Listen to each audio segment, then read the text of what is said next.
something is stolen, that person has to repay 7 times or 10 times what was stolen. Right. So when something or a series of somethings are stolen from your life, how do we claim it back?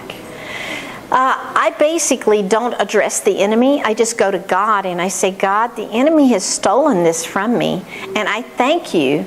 I receive back tenfold or sevenfold. I think it's sevenfold. I receive back. Now the problem is your soul's going to get in there and think in the next 2 weeks.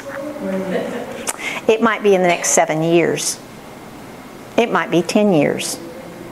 See, our soul has a definition of the way we think it's going to happen, and then when it doesn't happen the way we think it would, then we think, well, it didn't work.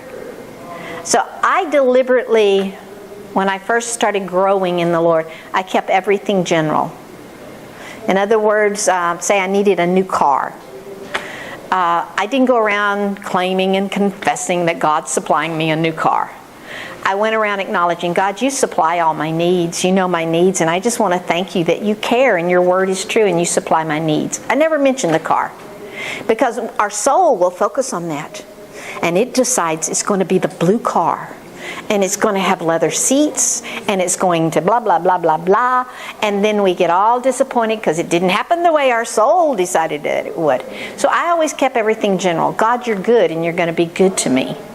And those are guaranteed. It can come from 50 different directions. But when your soul gets in there, and it was a legitimate prayer, but then the soul takes claim of it, and it begins to have its expectations.